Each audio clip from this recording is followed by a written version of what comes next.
আজ 8টা থানা হয়েছে, যদি 16টা থানা হয় তোমাদের কারোর প্রবলেম আছে? হোক না, বাড়ি বাড়ি প্রত্যেকটা বাড়ি বাড়ির খবর রাখুক প্রশাসন। ইলেকশনের পরে দেখানো হয়েছিল ভাঙড় বোমগুলির রাজনীতি করে। আমরাও এটা জানাতে চাই টোটাল পশ্চিম বাংলাকে যে প্রশাসন আমাদের প্রত্যেকটা বাড়ির খবর রাখুক, কাদের বাড়ি থেকে বোম বার হয়, কাদের বাড়ি থেকে পিস্তল বার হয়, সেটাই প্রশাসন সবার সামনে তুলে ধরুক।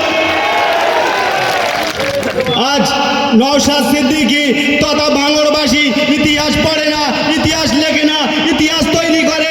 আজ আমাদের ক্যাপ্টেন ছাড়া আমরা যে প্রোগ্রাম করেছি এটাই তার প্রমাণ। ক্যাপ্টেন লাগবে নাকি তোমাদের? আমরা তো আছি সহ অধিনায়ক। এতেই যদি হয়, যদি ক্যাপ্টেন এই ময়দানে থাকতো তাহলে আমরা কি করতাম? ঘুম হারাম হয়ে গেছে না? ঘুম তো ইডি যে আরে 6 গিয়ারে ইডি চালাচ্ছে। তোমাদের বৌমাদেরকে গিয়ে জিজ্ঞাসা করবে, আমাদের দাদাদেরই ঘুম হারাম হয়ে গিয়েছে। দাদারা কিন্তু ঘুমাচ্ছে না, কোথায় কত টাকা আছে, সার্টিফিকেট আছে, কোথায় কত দলিল আছে সব লুকাচ্ছে। কিন্তু আমরা সারাদিন এই ভাঙড়ে ঘোরার পরে, প্রত্যেকটা বুথে বুথে ঘোরার পরে নিশ্চিন্তায় গিয়ে বাড়িতে গিয়ে ঘুমাই তো নাকি? আমাদের ঘুম হারাম করবে, তাই তো?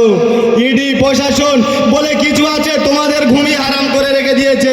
একটা কথা বলে যে আজ তোমরা বলছো যে ভাঙড়ের জমিনে আইএসএফ নেই, সত্যি তো আমরা নেই। তবে যদি চোখ, আমি এটাই বলবো যে তোমাদের চোখ নেই। দিদিকে বলবো যে তোমরা চোখের অপারেশন করার একটা ব্যবস্থা করে দাও ফ্রিতে। তোমাদের নেতাদের চোখের অপারেশন করাতে হবে। একটা জিনিস যাওয়ার সময় অনুরোধ করব, কারুর পকেটে যদি আধার কার্ড এনে থাকো সবাই একটু আধার কার্ড দেখিয়ে শো করে মিডিয়ার বন্ধুদের সামনে রেখে যাবেন। না তো এরা বলবে কালকে যে অমুক জায়গা থেকে লোক এনে ভাঙড়ের মেলা ময়দান ভরিয়েছিল। আমরা কি বিরিয়ানির প্যাকেট দিয়েছিলাম ভাই? দিইনি তো। যদি মনে করি এখানে গামছা ঘুরিয়ে তোমাদের থেকে চাঁদা তুলে এই মিটিংটাকে সাকসেসফুল করব, পারবে তো? नौशाद सिद्दीकी बीजेपी दलाल ना, डर हमको अच्छा लगा। नौशाद सिद्दीकी यदि बीजेपी दलाल होतो ताहले नौशाद सिद्दीकी के ভিক্টোরিয়ার সামনে আপনারা পারমিশন দিতেন। নওশাদ সিদ্দিকীর বিরুদ্ধে আপনাদের সুপ্রিম কোর্টে যেতে হতো না, ডিভিশন বেঞ্চে যেতে হতো না। অ্যাকচুয়ালি আপনারাই তো বিজেপির দালাল। এটাই তো আজ মানুষ প্রমাণ পেয়ে গিয়েছে। মানুষের কাছে নওশাদ সিদ্দিকী মুখ থেকে বলতে হয়নি যে আমি বিজেপির দালাল, আপনারাই প্রমাণ করে দিয়েছে দিদি আপনি বিজেপির দালাল। আর একটা কথা, ডিভাইডে তখন আমি জেলে ছিলাম, শুনছিলাম যে একজন বলছিল ডিভাইডে বসে যে বাংলার ভূমিকন্যা, বাংলার রাজকন্যা চটি পায়ে দিয়ে দিল্লির জমিনে গট গট গট গট করে সিংহাসনে বসবে। যদি সেটাই হতো তাহলে রানু মণ্ডল বোম্বে গিয়ে সুপারস্টার লতা মঙ্গেশকর তৈরি হতো না? যদি দিদি দিলে সুপ্রিম কোর্টে গিয়ে যদি প্রধানমন্ত্রী হতো, রানী মণ্ডল বোম্বে গিয়ে লতা মঙ্গেশকর হতো। ঠিক তো? অতটা সোজা না। আমরাও চাই যে দিদি প্রধানমন্ত্রী হোক। বাংলাবাসী যে জ্বালায় আমরা জ্বলছি, পশ্চিম বাংলাবাসী যে জ্বালায় আমরা জ্বলছি, টোটাল ভারতবাসী জ্বলুক। একবার দেখো কিনা কীর্তি খেলাম। নওশাদ সিদ্দিকী বিজেপির দালাল না, নওশাদ সিদ্দিকী বিজেপির দালাল। নওশাদ সিদ্দিকী আইন সংবিধান হাতে নিয়ে লড়াই করে চলেছে। খেটে খাওয়া মানুষ, শ্রমজীবী মানুষ, পিছিয়ে পড়া মানুষ, তাদের জন্য লড়াই করে চলেছে। আর আপনারা ঘুম হারাম হয়ে গিয়েছে আপনাদের, সেই জন্য আপনারা বলছেন নওশাদ সিদ্দিকী বিজেপির দালাল। বাস্তবেই নওশাদ সিদ্দিকী বিজেপির দালাল। নওশাদ সিদ্দিকী না, একটা সাধারণ মানুষ রাস্তার মোড়ে দাঁড়িয়ে যদি হক কথা বলে তুই চোর বলবে, সেই লোকটাই বলবে বিজেপির দালাল। হক কথা বলা মানেই বিজেপির দালাল এখন। তো সেই হক কথা বলার কারণে, হক কথা বলতে গিয়ে যদি আমাদের জেল কাটতে হয়, আমরা যদি বিজেপির দালাল হয়ে থাকি, সাধারণ মানুষ কথা বলবে আগামী দিন লোকসভায় যে সত্যিকারের আমরা বিজেপির দালাল কি তোমরা বিজেপির দালাল। ঠিক তো? তো আগামী দিন এইভাবে অঙ্গীকারবদ্ধ হয়ে একসাথে আমাদের এই ভাঙড়ের জমিনে স্বাধীন করতে হবে। ভাঙড়ের যে মানুষ আমরা আছি, খেটে খাওয়া মানুষ আছি, তাদের হকের লড়াই লড়তে হবে। তার জন্য যদি আমাদের জেল কাটতে হয়, একবার কেন একাধিকবার জেল কাটতে হলে প্রস্তুত আছেন তো? তাই তো? যেদিন নওশাদ সিদ্দিকী জেল কেটে টোটাল পশ্চিমবাংলা তথা ভারতবাসী জানতে পারে এটাই হলো ভাই, এটাই হলো আমাদের নওশাদ সিদ্দিকী ভাইজান, তাতে আমরা গর্ব করি। আমরাও জেল কেটে বলি যে আমরাও গর্ব করি, আমরা নওশাদ সিদ্দিকীর দল করি, আমরা অন্য কোনো দল করি না, তাই তো? জেল তো অনেকই খাটে, অনেকই কিছু করে। নওশাদ সিদ্দিকী কি চুরি করে জেল খেটেছিল? আমাদের মন্টু ভাই আমরা কি চুরি করে জেল খেটেছিলাম? বাস্তবে যারা জেল খাটুনি, আমার তো মনে হয় তোমরাও চাও যে আমরা একবার জেল খাটবো, আমার মতো মন্টু ভাইয়ের মতো সবাই যাক পশ্চিমবাংলার জমিনে, যেখানে ক্যামেরা খুলুক, যেখানেই যাই বলে এই তো মন্টু ভাই, এই তো কারিমুল ভাই, সবাই চেষ্টা করছে, সবাই মনে মনে করছে যদি আমিও একবার জেলে যেতাম, তাই তো? ভয় আমাদের দেখাবে না ভাই, ভয় আমরা পাই না। কেন? ভয় যারা চুরি করে আছে তারাই ভয় করে, আমরা চুরি করিনি, চোরকে ধরতে এসেছি, তাহলে আমরা কেন ভয় পাবো, তাই তো?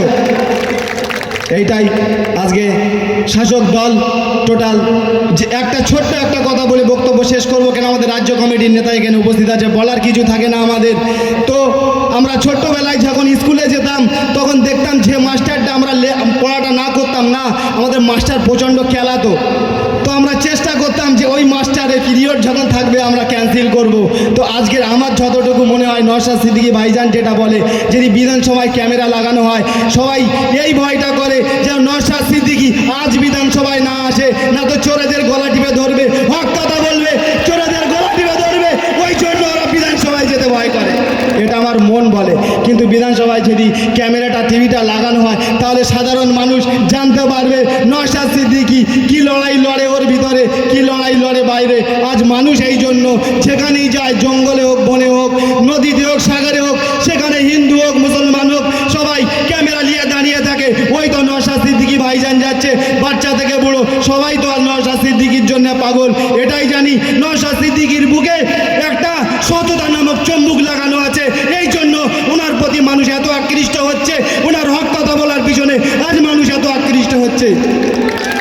তো নওশাদ সিদ্দিকী ভাইজানের হাতে হাত দিয়ে আমরা আগামী দিন এইভাবে এগিয়ে চলবো। আমার সংক্ষিপ্ত বক্তব্য এখানে ইতি করলাম। যদি সংবিধানের বাইরে কোনো কথা বলে থাকি, একবার কেন একাধিকবার জেল কাটতে রাজি আছি, আপনারাও তৈরি থাকুন।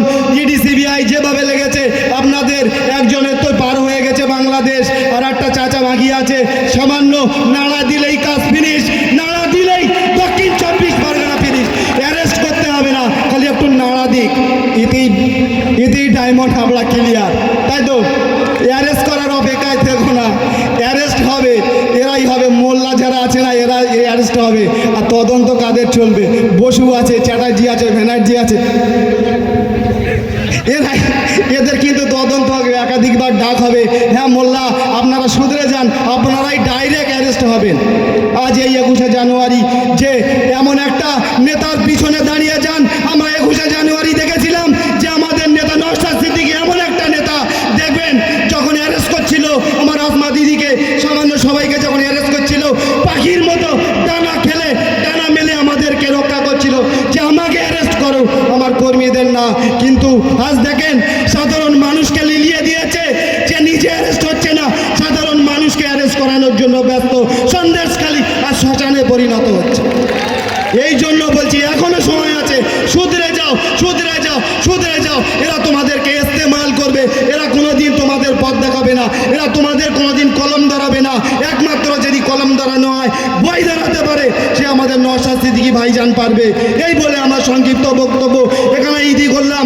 নওশাদ সিদ্দিকী ভাইজান জিন্দাবাদ, ইন্ডিয়া সেকুলার ফ্রন্ট জিন্দাবাদ, আইএসএফ জিন্দাবাদ, আমার সমস্ত বুথের কর্মীরা জিন্দাবাদ, কাশীপুর উত্তর কাশীপুর থানা প্রশাসন জিন্দাবাদ। ধন্যবাদ কারিমুল ইসলাম মহাশয়কে, খুব গুরুত্বপূর্ণ বক্তব্য রেখেছে। যে কথা আমাদের ভাইজান বলে, মানুষের হাতে খাতা পেন তুলে দিতে হবে, সাধারণ মানুষকে পথে লাভিয়ে রাজনীতির নেতারা এসে